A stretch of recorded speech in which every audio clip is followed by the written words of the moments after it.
week for our progress video. I'm actually sitting in my garage at home. We did this space last year for the one room challenge, and I just realized it's painted the exact same color as these MDF panels and IKEA boxes behind me. We don't have any progress right now for the actual basement. It's literally still a hole in the ground, still a bunch of dirt.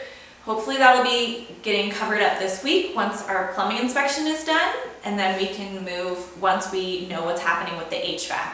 Since we have no idea when that's happening, I have no idea when we can actually do the kitchen, and so hopefully that will be done before November, but I'm having the feeling that it's not going to be completed in time for the one room challenge.